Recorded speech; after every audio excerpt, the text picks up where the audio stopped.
Okay. KCR founder members, BRS founder members okay చాలా మంది ఉన్నారు. కేసీఆర్ చుట్టుపక్కల చాలా మంది వచ్చి వెళ్ళిపోయారు. కానీ జగదీష్ రెడ్డి మాత్రం ఫెవికాల్ లాగా అతుక్కుపోయి ఉన్నారు. ఎందుకు ఇది రీజన్? కూడా తప్పేనా అయితే? అంటే ఉంటే ఏంటి తప్పు, రహస్యం ఏంటో కవితకి చెప్తే కనీసం ఆమెన ఫాలో అవుతుంది ఉంటే కదా. ఉన్నోడిది తప్పు, పోతే పోయినోడిది తప్పు.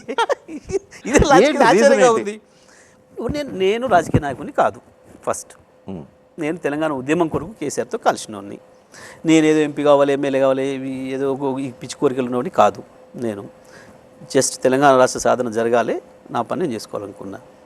కేసీఆర్ గారి ఆదేశం మేరకే ఎమ్మెల్యేకి పోటీ చేసిన, కేసీఆర్ గారి ఆలోచన మేరకే మంత్రిగా వారు ఇచ్చిన అవకాశంతో పనిచేసిన తప్ప నాకేం కోరికలు లేవు. ఇంకెక్కడికి పోయి ఏదో చేయాలని భ్రమలు లేవు. కేసీఆర్తో ఉన్న సాన్నిహిత్యాన్ని బేస్ చేసుకొని జిల్లాలో ఏకచక్రాధిపత్యం వహిస్తున్నారు.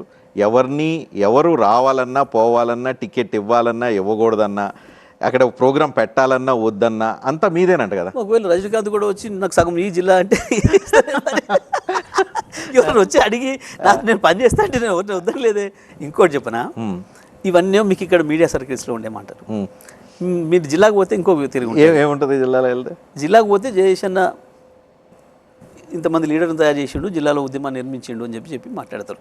ఎక్కడైనా ఒక సింపుల్ గుర్తుపెట్టుకోండి, ఏ జిల్లాలో ఎంతెంతమంది లీడర్లు, పలానా జిల్లాలో పలానా ఇంతమంది, ఇద్దరు లీడర్లు, ముగ్గురు లీడర్లు కలిపి నడిపారు, పార్టీని డెవలప్ చేసిన ఒక లిస్ట్ ఇవ్వండి చూద్దాం ఎక్కడైనా.